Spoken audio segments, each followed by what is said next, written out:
My 0 hour is restrictions of Zoom cultivation, large scale immigration and timber smuggling have made Tripura an environmentally poor state.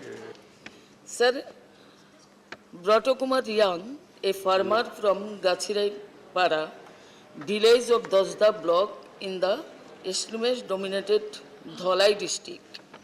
Tripura has had to better his son in exchange for just 10 kg Please. of rice.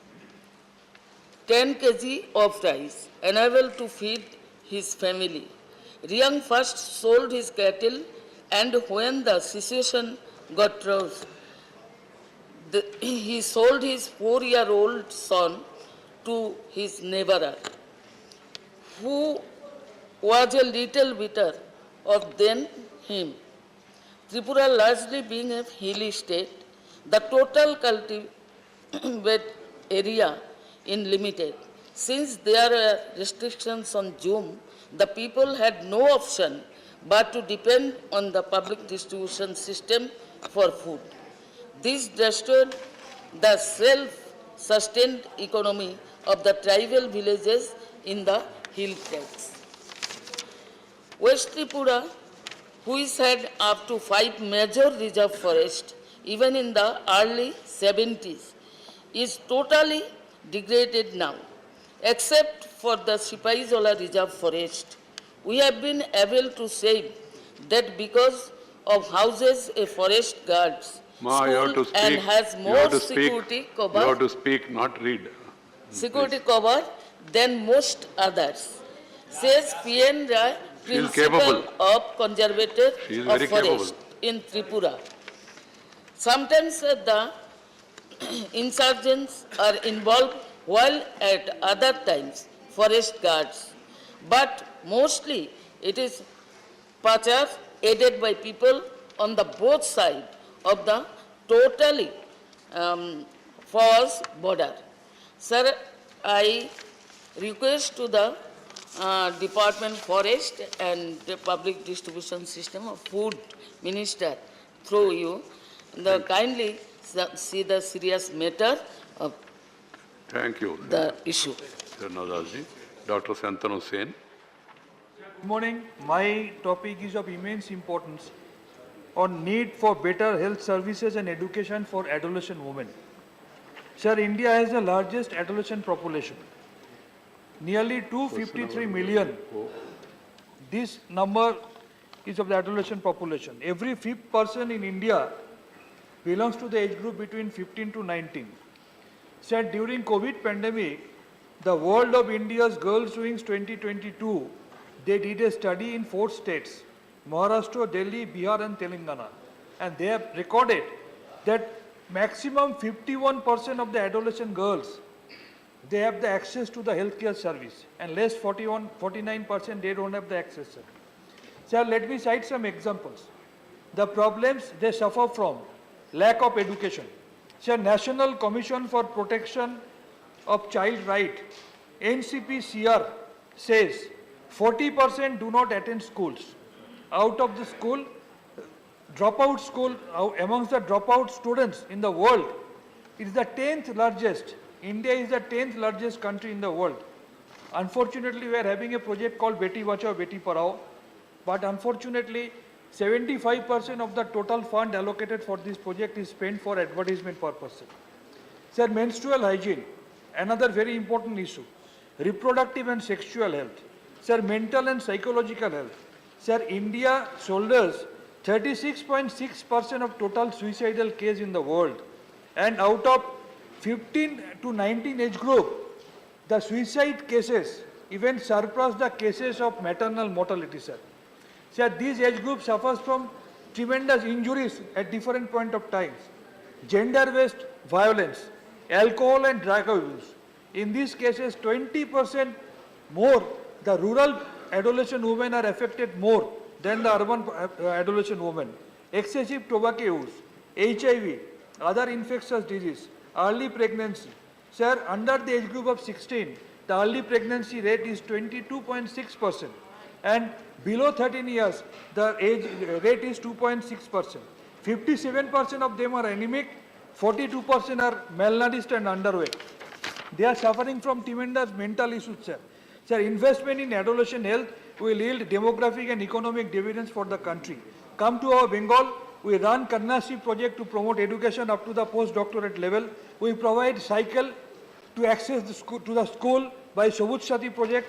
We provide Shiksha education to the ST and ST population by Shikhasi project, and we provide Rupasri project to prevent early marriage. So my humble submission before my government, please take up this issue very seriously because it is a very burning issue and it will help our nation in the future. Thank you very much. Dr. Santan Sen.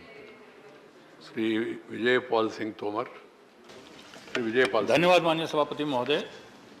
मैं किसानों के जो फसलें हैं उन पर लगने वाली बीमारियां, कीट पतंगों के इन सब के नियंत्रण के लिए जो प्रभावित कीटनाशक दवाएं थीं, 2 वर्ष पूर्व करीब 37 दवाओं को प्रतिबंधित कर दिया गया, जिस कारण, और ये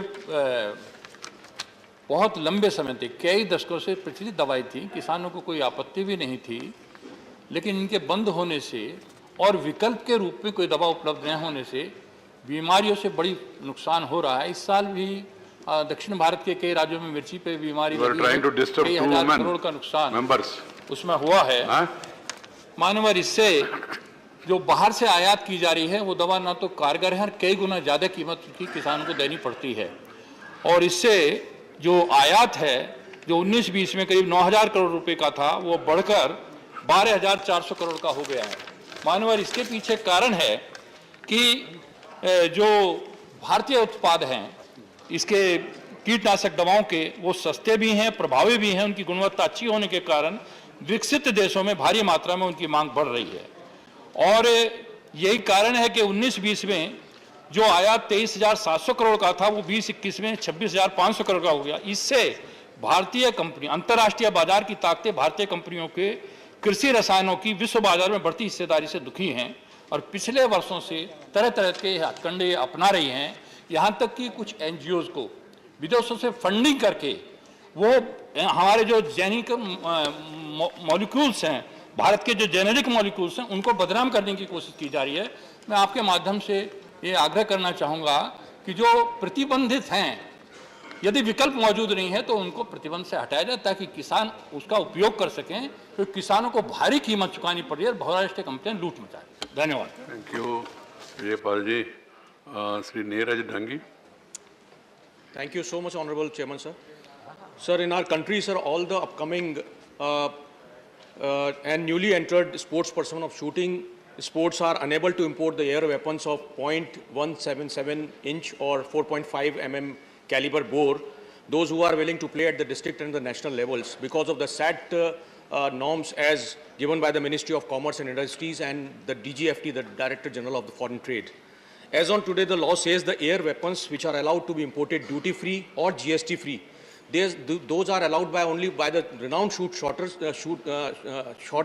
who qualify a certain score at the national level only.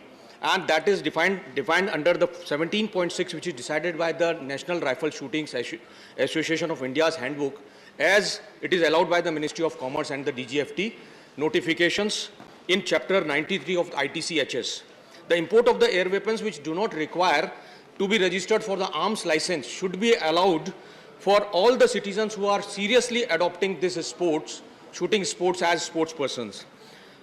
Through you, sir, I request the Honorable Minister of Commerce and Industries and DGFT to amend in these rules so that it should be benefited to every citizen of India, so that these air rifles or air weapons can be imported by them for the sports purposes only. As without their own personal air rifles and air weapons, these shooters cannot give good performance, and as well as they have to borrow these weapons from international and national level shooters, and because of that their performance is they are not giving good performance, these new entrants. And also the existing national shooters and international shooters, they are also not performing well at the national level. Sir, I also request through you, sir, that please exempt the spare parts also of these said air weapons from duty as well as from GST, who need to repair their weapons and need to replace the damaged parts. Thank you, sir. Thank you. Good. Associate Slips and Sri Prasanna Acharya. Thank you, sir. Sir, my point is about some web channels who are showing very obscene scenes and language using very objectionable languages, which has very detrimental effect on the society at large, sir. Sir, as you know, the entertainment industry was hit hard during the Corona time, and many theaters were shut down and film shoots came to almost a standstill position. And with no alternative source of entertainment, the over-the-top, what we call the OTT platforms, clocked in an unprecedented viewership. The viewership of the web channels went off like anything because other sources of entertainment were restricted during the COVID situation, sir. Sir, and taking advantage of that, what the web channels, some of the web channels are doing, they are showing very obscene pictures in the web channels, sir, and sometimes using very, very objectionable languages, and that is having a very, very bad impact, particularly on the younger generation, sir. And not only that, sometimes they are showing such pictures which is hampering upon the communal harmony in the society, and that is creating hatred among different sections of the society. Sir, as you know, India is a multi-language and multi-religious society, and we need all the time harmony between different languages, different communities, and different religions, sir. For such type of show in the web channels, that is very seriously affecting, sir. And sir, had there been any censorship provision on these web channels, this could not have been happened. There is a film censor board, and any objectionable things that is seen in the pictures, that is being censored, and so that is working, sir. But for these web channels, there is no such provision, sir. And sir, therefore, most of the kids, the younger generation, they are now have access to cell phones and are exposed to such ugly scenes. So therefore, sir, in the name of freedom of creativity and in the name of expression of views, we cannot encourage debauchery and exploitation of women and disrespecting religious sentiments, sir. Sir, another thing I would like to show, sir, just last Monday, the Honorable High Court of Delhi has passed serious stricture on this Twitter, sir. The micro-blogging giant, the Twitter, they sometimes allow objectionable comments against religious communities, thereby creating atmosphere of religious intolerance. And sir, as I said, the Honorable High Court of Delhi has taken a serious objection to this and passed stricture, sir, on the Twitter, sir. Therefore, sir, my submission is, laws should be made to impose censorship on web channels who are taking undue advantage of not being censored and spreading hatred amongst religion and community. Okay. Encouraging unwanted hunger stream, thereby misleading young minds. Thank you. Time over. Thank you, Prasanna ji. Sri Ayodhya Ramireddy. Namaskar, sir. Thank you for giving me this opportunity to raise a very important point, that is the strengthening of our security systems and platforms. Sir, India is a great country with more than 130 crore population. We are moving slowly into a digital world. Post-COVID, it is more imperative. You know, we have accelerated our movement into the digital world.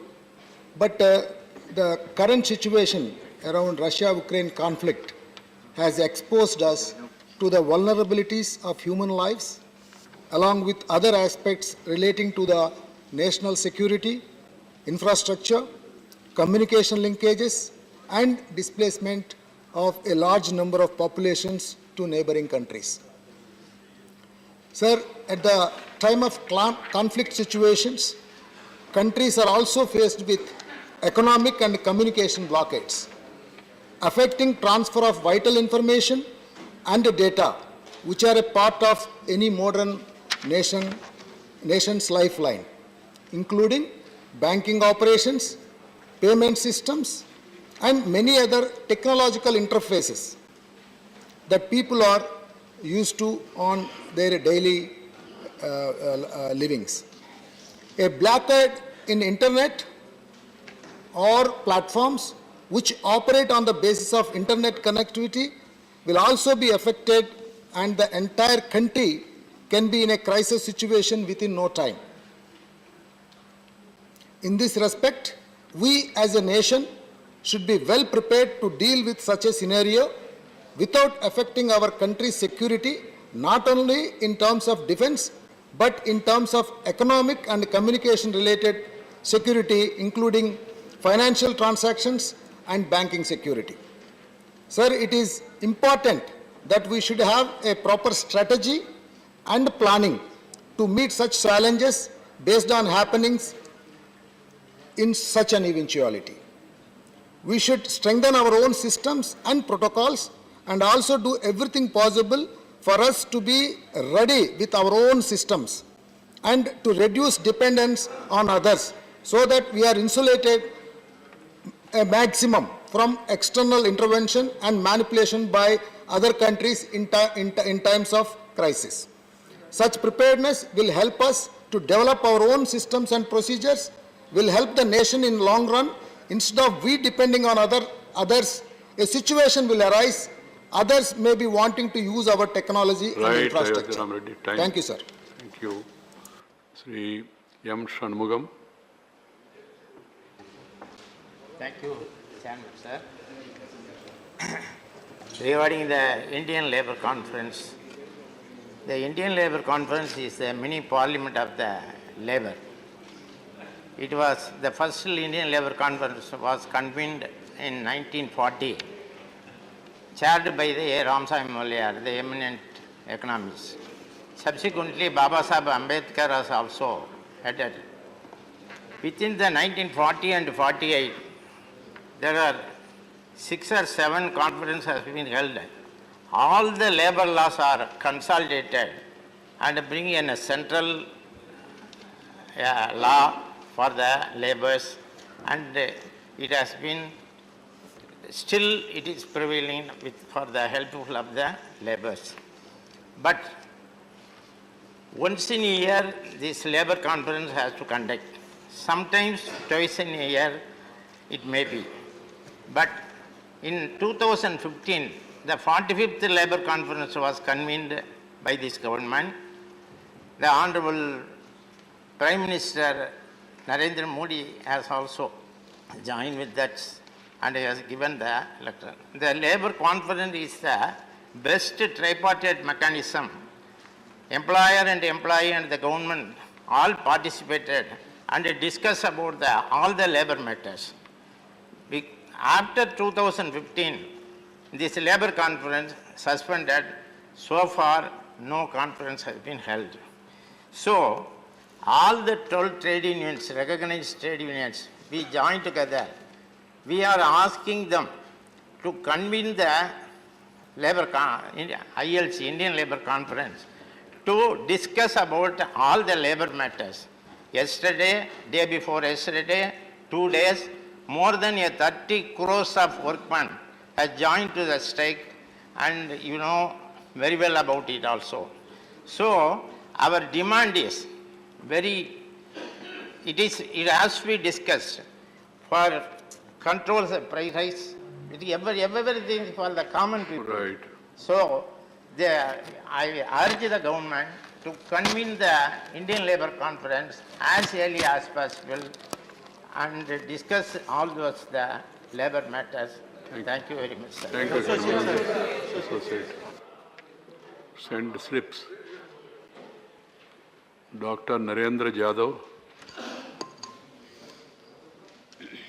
Thank you, Chairman, sir. Sir, as for the guidelines of Department of Personnel and Training, DOPT, meritorious sport persons, including Olympians, are eligible for appointment under sports quota with a provision up to 5% reservation in Group C and Group D post in central government departments. Regrettably, however, sir, many instances have come to light wherein these global champions who brought laurels to India they have been compelled to become roadside vendors or pick up menial jobs due to dire economic situation. Sir, time and again, it has been seen that many of these sportspersons, after having brought laurels to our country and making India proud in the international level, fade into oblivion. Sir, one such example is Khashaba Dadasaheb Jadhav. His only namesake, not my relative. I must clarify that. He was the first athlete to win an individual medal in the Olympics. Sir, it was only in 2011 that he was awarded posthumously the Arjuna Award, and even 70 years after Jadhav's feat, the work of wrestling stadium, which was supposed to be constructed in his honor, that is still remain incomplete. It is most disheartening, sir, to see that India's first individual medal winner in Olympic faces such an apathy even after his death. Sir, as the people of India are celebrating Azadi Ka Amrut Mahotsav, I urge the government through you, sir, to kindly conduct a survey as to how many Indian sportspersons who once brought glory to India by representing India in various national and international events are now living in penury, and extend to them recognition as well as benefit of social and employment security wherever possible. Thank you, sir. Thank you. Thank you, Narendra Yadav. Sri G.K. Vasan, Tamil. மரியாதைக்குரிய அவைத் தலைவர் அவர்களே, தமிழகத்தில் கும்பகோணம், திருபுவனம், தஞ்சை, அரியலூர், காஞ்சிபுரம், ஆரணி, கோவை, சேவல்பட்டுப்பாளையம் போன்ற பல மாவட்டங்களில் பட்டு சேலைகள் மற்றும் வேஷ்டி சட்டை உற்பத்தி செய்யப்படுகிறது. இந்தியாவில் பல மாநிலங்களில் கைத்தறி நெசவின் மூலம் பட்டு தொழில் நடைபெற்று கொண்டிருக்கிறது. தமிழகத்தை பொறுத்தவரையிலே பட்டு தொழில் சுமார் 2 லட்சம் நெசவு விற்பனை என நெசவாளர்கள் 10 லட்சத்திற்கு மேற்பட்டோர் இருக்கின்றனர்.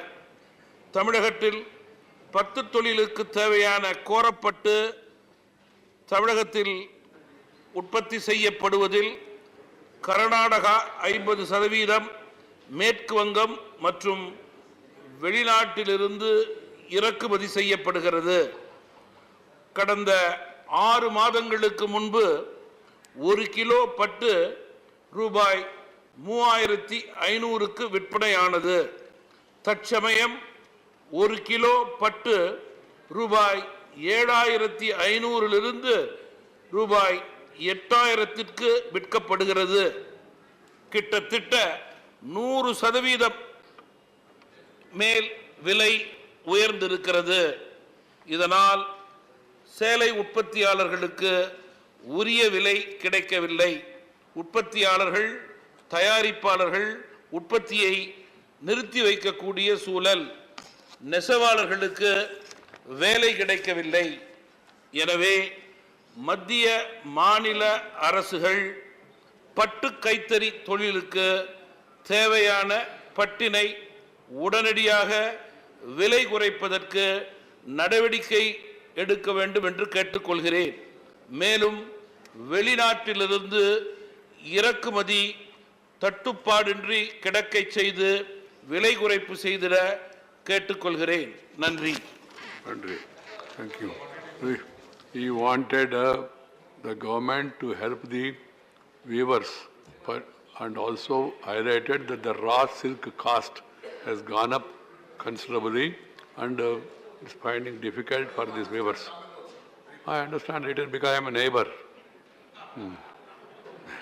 Say, D.K. Vasan. Many of the lady members could not understand it, otherwise all of them would have associated, because silk saree is pattu saree. Sri Sanjay Singh. Right. धन्यवाद सर, आपने इस महत्वपूर्ण विषय पे मुझे अपनी बात रखने का मौका दिया। मान्यवर, पंजाब, शहीद आजम भगत सिंह का पंजाब, जलियांवाला बाग कांड में अपनी प्राणों की आहुति देने वालों का पंजाब, लाला लाजपत राय जी का पंजाब, और दुर्भाग्य देखिए मान्यवर कि उस पंजाब की अपनी आज एक राजधानी नहीं है इतने वर्षों के बाद।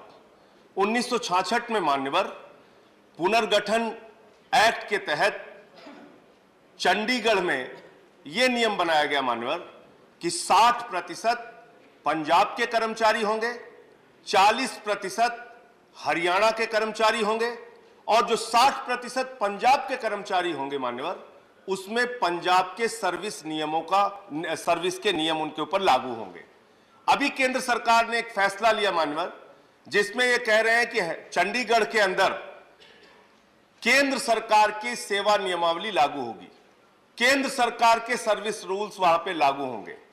मैं समझता हूं ये पंजाब के अधिकारों का हनन है मान्यवर, वहां के सरकार की अधिकारों का हनन है मान्यवर, और इसलिए हनन है क्योंकि जो कॉन्ट्रेक्चुअल एम्प्लॉय वहां पर रखे गए हैं बहुत सारे पंजाब सरकार के भी हैं मान्यवर। अभी हमारे मुख्यमंत्री भगवंत मान जी ने फैसला लिया कि जो ठेके के कर्मचारी हैं उनको हम परमानेंट करेंगे। अब जो चंडीगढ़ में ठेका कर्मचारी हैं उनके भविष्य का क्या होगा मान्यवर? उनको जब चाहेंगे आप निकाल के बाहर कर देंगे। तो मुझे यह लगता है कि इस प्रकार से जब बाबा साहब डॉक्टर भीमराव अंबेडकर की परिकल्पना रही है, संविधान की हमारी भावना यह है कि भारत यूनियन ऑफ स्टेट्स है, भारत एक संघीय ढांचा है, राज्यों से गठित एक भारत की हम कल्पना करते हैं जिसमें राज्यों के अधिकार सुरक्षित रहेंगे। तो पंजाब का जो अधिकार चंडीगढ़ में है, पंजाब के कर्मचारियों का जो अधिकार चंडीगढ़ में है, वो हमारी केंद्र सरकार क्यों छीनना चाहती है, क्यों लेना चाहती है? इसलिए आपके माध्यम से मैं इस सरकार से निवेदन करूंगा कि ऐसा किसी भी तरीके का प्रयास आप ना करें। आप चुनाव में लड़े जीते हारे वो एक अलग विषय है, लेकिन उसके कारण से एक चुनी हुई राज्य सरकार के अधिकारों के, वहां के कर्मचारियों के अधिकारों को छीनना मैं समझता हूं बहुत दुर्भाग्यपूर्ण है, और इस प्रकार का कोई भी नियम, कोई भी कानून केंद्र सरकार को चंडीगढ़ में नहीं लागू करना चाहिए। बहुत बहुत धन्यवाद। श्री हरनाथ सिंह यादव, सॉरी, श्री संजय राउत। सर, संजय राउत, मैं आपके माध्यम से हमारे देश के, हमारे समाज के अत्यंत उपेक्षित वर्ग की बात, उनकी वेदना आपके सामने रखना चाहता हूं। और उपेक्षित वर्ग है शिक्षक। 2 दिन पहले मुझे कोयला खदान शिक्षक संगठन के लोग मिले और उन शिक्षकों की यातना, अन्याय देखकर मैं हैरान रह गया। सर, कोल इंडिया जो है उनके तहत BCCL, ECL, CCL, MCL इत्यादि कॉरपोरेशंस काम करते हैं और उनके माध्यम से कोलेरी स्कूल चलाते हैं। लेकिन ये सभी स्कूलों के जो शिक्षक हैं वो अभी आंदोलन कर रहे हैं। उनकी मांग क्या है? बहुत छोटी मांग है सर। उनको शिक्षकों को एटलीस्ट मिनिमम वेजेस मिले, वो जो नहीं मिल रहा है। कॉन्ट्रैक्ट लेबर के बराबर भी उनको वेतन नहीं मिल रहा है। एक अमानुष शोषण है शिक्षकों का। हमारे देश में एजुकेशन फॉर ऑल, सर्व शिक्षा अभियान के तहत लाखों करोड़ों रुपए खर्च हो रहे। कोल इंडिया को भी इससे भारी फंड मिल रहा है, लेकिन ये जो शिक्षक है कोल कर्मियों के बच्चों को सिखाते हैं, उनको फ्री एजुकेशन देते हैं, वो अभी भी उपेक्षित है।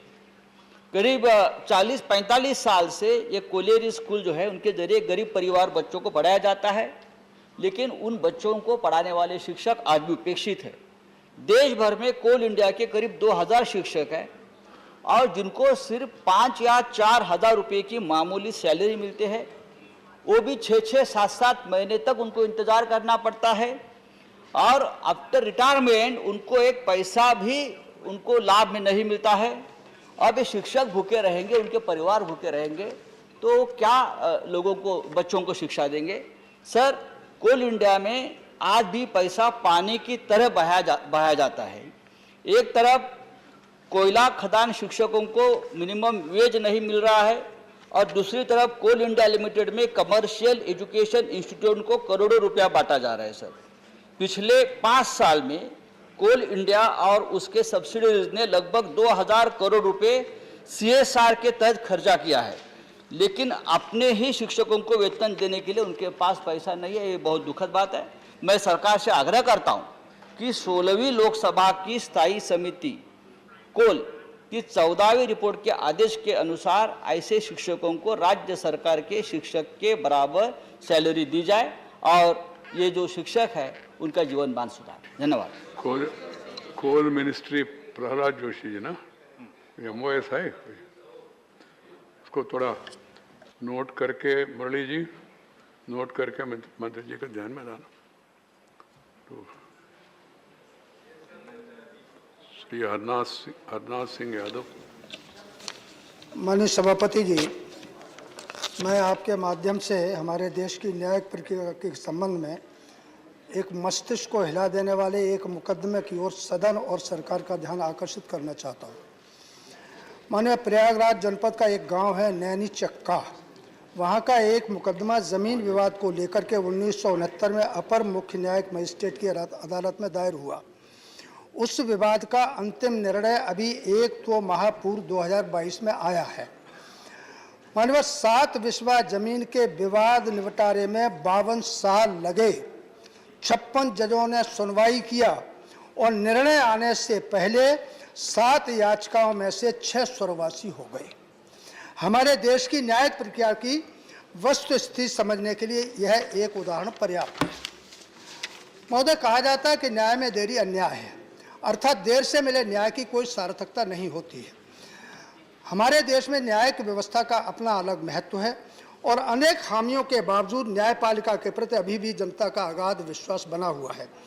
कानून के राज के प्रति जनता का विश्वास बना रहे, इसके ऊपर गहन चिंतन की आवश्यकता है। माननीय, इस समय देश भर में तहसील से लेकर के सर्वोच्च न्यायालय तक लंबित मुकदमों की संख्या 4 करोड़ से अधिक है। इसका अर्थ यह है कि देश की 20 करोड़ आबादी न्यायिक प्रक्रिया में फंसी हुई है। विधायिका और कार्यपालिका में सार्वजनिक पदों पर कार्य करने वाले सेवकों की जवाबदेही निर्धारित है मान्यवर, परंतु न्यायिक क्षेत्र में ऐसी कोई जवाबदेही किसी व्यक्ति की निर्धारित नहीं है। आए दिन इस प्रकार के प्रकरण जानकारी में आते हैं कि आरोपी को 25-30 वर्ष दोषी ठहराने में लग गए और निर्णय आने तक आरोपी की मृत्यु हो गई। बहुत बार आरोपी 20 साल तक जेल में बंद रहने के बाद न्यायालय से आरोप मुक्त हो जाता है। सवाल ये उठता है कि उसके साथ हुए इस अन्याय के लिए किसकी जवाबदेही है। महोदय, ये नग्न सत्य है कि संपूर्ण न्यायिक तंत्र निचली अदालतों से लेकर के सर्वोच्च न्यायालय तक घूसखोरी और दलाली में डूबा हुआ है। बिना सुविधा शुल्क के कोई कार्य नहीं होता है। आखिर इसके लिए कौन जवाबदेह है, इसका निर्धारण होना चाहिए। आवश्यकता इस बात की है कि जनता को शीघ्र सस्ता न्याय मिले, न्यायिक प्रक्रिया में पारदर्शिता हो, अधिवक्ताओं के लिए बनी आचार संहिता का पालन हो ताकि जानबूझकर वादों को विलंबित न किया जा सके। इसके लिए संपूर्ण न्यायिक प्रक्रिया के अधिक प्रभावी और द्रुतगत से वादों के निपटारे के लिए मूलभूत अवसंरचनाओं को मजबूत करने की महत्वपूर्ण आवश्यकता है। मान्यवर, मैं अंत में संपूर्ण न्यायिक प्रक्रिया को समग्र चिंतन कर आवश्यक कार्रवाई करने की सरकार से मांग करता हूँ। धन्यवाद। Thank you. Shri associate send the names. Shri Jawahar सरकार। Thank you, sir. This House has congratulated exporters very recently by thumping desks and by expressing their approval.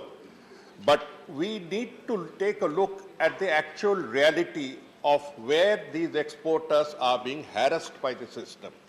Sir, I had the opportunity to work both in commerce and finance, and I'm aware of what is going on. So therefore, the plea that I make is like this.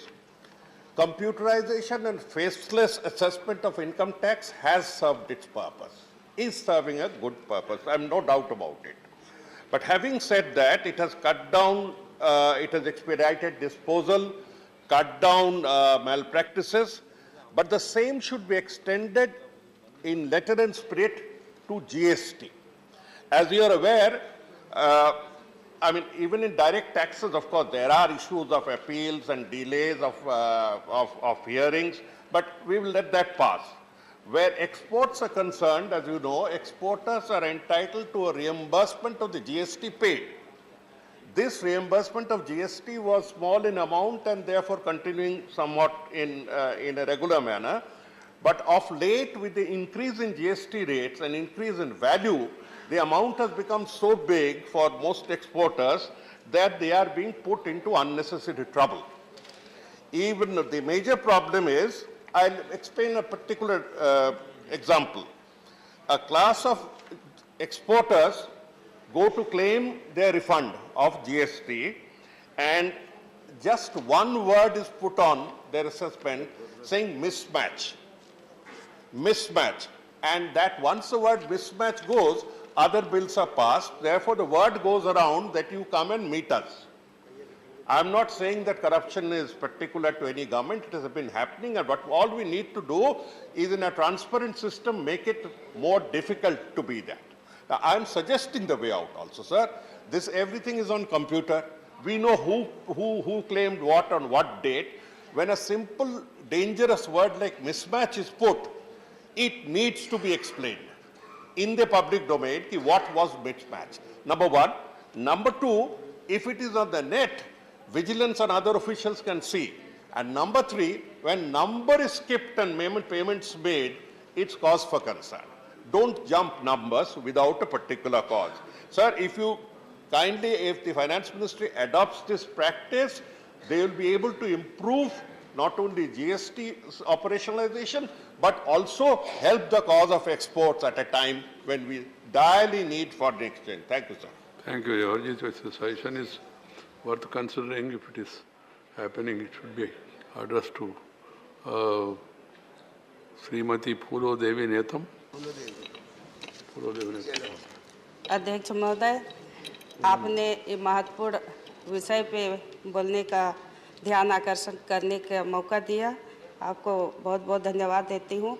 अध्यक्ष महोदय, TB की बीमारी लंबे समय से भारत के लिए बड़ी स्वास्थ्य समस्या बना हुआ है, जो समाज के सबसे कमज़ोर वर्ग के लोगों को विषम रूप से प्रभावित कर रहा है।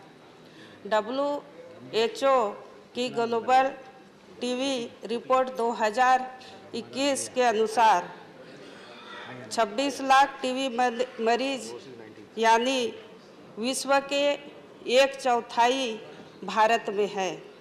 टीवी केस मृत्यु दर वर्ष 2019 में 17% और 2020 में 20% हो गई है। 2019 में टीवी के 24 लाख मामलों की तुलना में वर्ष 2020 में 18 लाख मामले दर्ज किए हैं। कोरोना के कारण टीबी मरीज का टेस्ट, ट्रीट और ट्रैक नहीं हो पाया है। अध्यक्ष महोदय, कोविड-19 महामारी के प्रबंधन के लिए स्वास्थ्य सेवा पर बड़े बोझ भारत में टीबी नियंत्रण उपायों को गंभीर रूप से प्रभावित किया है। अब जब भारत कोविड महामारी से धीरे धीरे बाहर निकला, तो एक बार फिर से टीबी रोग पर प्रमुखता से ध्यान देने की आवश्यकता है। अध्यक्ष महोदय, मैं आपके माध्यम से निवेदन करना चाहूँगी कि टीबी रोग के उन्मूलन के लिए सरकार एक उत्तरदायी स्वास्थ्य प्रणाली को लागू करे, जिससे गरीब कमजोर वर्ग के लोगों को लाभ दे सके। धन्यवाद। धन्यवाद माँ। श्री विकास Ranjan Bhattacharya. I'm rising to raise an issue which is known to everybody. The nutrition is the fundamental task of the government to ensure so that the children come up healthily. But we find, though the funds were allotted, the funds remain not spent. I find from an analysis made by an organization that up to March 2021, though 56% of the allotted fund was distributed by the government of India, but the states, respective states, did not at all spend, barring a few. Unfortunately, the states like Uttar Pradesh, Punjab, Arunachal Pradesh and West Bengal, they did not spend the money or could not spend the money. Did the government of India have thought of any mechanism by which they can ensure that these funds, which are for the poorest of the poor people, are properly utilized? And do they think of finding out a mechanism to ensure that the funds allotted are spent in a good manner? This is the question which the government minister concerned should take note of. Thank you. Central government can release funds and also see that they are spent in a proper manner, but spending or not spending, once it is given to state, that has to be taken care by the state. Shri Ajay Pratap Singh. माननीय सभापति महोदय, मध्य प्रदेश में जनजाति वर्ग की भू संपदा को मध्य प्रदेश भू राजस्व संहिता की धारा 170 खा का संरक्षण प्राप्त है। इसके तहत जनजाति वर्ग की भू संपदा केवल जनजाति वर्ग के मध्य ही की जा सकती है। एक निश्चित वर्ग में विनिमय होने के कारण यह भू संपदा अत्यंत सस्ते दर में परस्पर विनिमय की जाती है। इसका लाभ अब अन्य वर्ग के लोग उठा रहे हैं। ऐसा जानकारी में आया है कि अन्य धर्मावलंबी भोली भाली आदिवासी कन्याओं से विवाह करके उनके नाम पर जनजाति वर्ग की भू संपदा को खरीदते हैं और कालांतर में उत्तराधिकार नियम के तहत वो भू संपदा उन धर्मावलंबियों के नाम पर हो जाती है। इससे जनजाति वर्ग अपनी भू संपदा से हाथ धो रहा है, उसकी सभ्यता और संस्कृति पर आक्रमण हो रहा है, जनसांख्यिकी आक्रमण हो रहा है। अतः मैं सरकार से मांग करता हूं कि इस संबंध में आवश्यक कार्रवाई करने के लिए या तो मध्य प्रदेश सरकार को निर्देशित करें अथवा केंद्रीय स्तर पर कोई कानून बनाएं। माननीय सभापति महोदय, जनजाति वर्ग की परिभाषा के तहत ये कहा गया है जो आबादी से, शहरी आबादी से दूर रहते हैं और प्राकृतिक आधार पर जीवन यापन करते हैं। लेकिन जब धर्मांतरण हो जाता है तो उनकी ये विशेषता समाप्त हो जाती है, उनकी उपासना पद्धति बदल जाती है, उनका रहन सहन खाना पीना बदल जाता है और उनके आस्था भी बदल जाती है। ऐसी स्थिति में उन धर्मांतरित वर्ग को जनजाति वर्ग के साथ तुलना करना उचित नहीं है। जनजाति वर्ग को धारा 341 के तहत आरक्षण सहित अनेक सुविधाएं प्राप्त हैं। मेरा आपके माध्यम से केंद्र सरकार से आग्रह है कि जो धर्मांतरित वर्ग है जिसको जनजाति वर्ग की सुविधा प्राप्त है, जब वो धर्मांतरित हो जाता है तो उसको इस आरक्षण सहित अन्य सुविधाओं की परिधि से बाहर होना चाहिए, जिससे कि जनजाति वर्ग जो भारत में है उसकी विशेषता, उसकी संस्कृति, उसकी सभ्यता, इसकी सुरक्षा की जा सके। धन्यवाद सभापति महोदय। धन्यवाद अजय प्रताप जी। श्री राजामणि पटेल। राजामणि पटेल। माननीय सभापति जी, मैं एक गंभीर विषय की ओर माननीय सदन का ध्यान आकर्षित करना चाहता हूं। मध्य प्रदेश में शिक्षा विभाग में शिक्षा वर्ग ए के 2018 में भर्ती के लिए विज्ञापन निकाला गया था, जिसमें 17,000 पद शिक्षा विभाग के और जनजातीय कार्य विभाग के 2,000 पदों के लिए विज्ञापन जारी हुआ था और 19 में उसकी परीक्षा भी संपन्न हुई और इसकी मेरिट लिस्ट भी बनी और 2020 से 21 के बीच में सूची बना करके सत्यापन किया गया और उनमें 27% आरक्षण भी ओबीसी को दिया गया, जिसमें 8,292 नए पदों की नियुक्ति आदेश जारी किया गया। 11 विषय में ओबीसी के 27% आरक्षण दिया गया, लेकिन राजनीति, विज्ञान, भूगोल, इतिहास, संस्कृति एवं माध्यमिक शिक्षक वर्ग 2 में ओबीसी को केवल 14% आरक्षण दिया गया। माननीय सभापति महोदय, 13% आरक्षण पद बिना किसी वजह के होल्ड कर लिया गया है और 13% चयनित अभ्यर्थियों के नियुक्त नहीं की जा करके उनके संवैधानिक हकों का हनन किया जा रहा है। इसके संबंध में चयनित शिक्षक संघ द्वारा आंदोलन किया जा रहा है, ज्ञापन दिए गए, लेकिन कोई कार्रवाई नहीं हो रही है। मैं माननीय सदन से सरकार से आग्रह करना चाहता हूं कि इस गंभीर मामले पर हस्तक्षेप करें ताकि ओबीसी के चयनित शिक्षकों को की नियुक्ति जारी की जा सके। Very good. अच्छा राजामणि जी। श्री सुरेंद्र सिंह नागर। सभापति जी, पहले कोरोना लॉकडाउन के दौरान रेलवे मंत्रालय ने दिल्ली से चलने वाली, देश में चलने वाली लोकल ट्रेन्स को, EMUs को बंद करने का निर्णय लिया था। दिल्ली से उत्तर प्रदेश के बीच दिल्ली दनकौर, दिल्ली से खुर्जा और दिल्ली से अलीगढ़ के बीच चलने वाली EMUs को भी बंद करने का निर्णय लिया था। कोरोना की सारी पाबंदियां खत्म हो गई हैं और इन EMUs से हजारों दैनिक यात्री दिल्ली, अलीगढ़, खुर्जा और गौतम बुद्ध नगर के बीच यात्रा करते हैं, जिसमें नौकर पेशा नौकरी करने के लिए लोग आते हैं, छोटे व्यापारी अपना व्यापार करने के लिए आते हैं और छोटे दुग्ध उत्पादक जो हैं वो अपना डिब्बों से दूध की आपूर्ति दिल्ली के लिए करते हैं। इन ट्रेनों को चलाने के लिए रेल मंत्रालय ने घोषणा भी की थी कि इनकी EMUs को शुरू कर दिया जाएगा, लेकिन 2 वर्ष से ज्यादा समय होने के बावजूद इन EMUs को अभी तक इनका संचालन नहीं शुरू किया गया। मैं आपके माध्यम से रेल मंत्री जी से मांग करता हूं कि दैनिक यात्रियों की परेशानियों को देखते हुए, नौकरी पेशा के लोगों की परेशानियों को देखते हुए, छोटे व्यापारियों की परेशानियों को देखते हुए इन EMUs को तुरंत प्रभाव से संचालन शुरू किया जाए। धन्यवाद। धन्यवाद। Send the names. Dr. L. Hanumantaya. Thank you, Chairman sir. Sir, according to the World Air Quality Report... One second. You have 2 minutes because there is one more member, Mausam Noorji. Yes. You get 2 minutes, please. Okay. World Air Quality Report released by IQ Air, sir. The microscopic PM 2.5 pollutant is 58.1 micrograms per cubic meter, which is more than the WHO air quality standards. Sir, Delhi is the worst, which ranks 4th globally polluted and 20 times above the WHO quality, sir.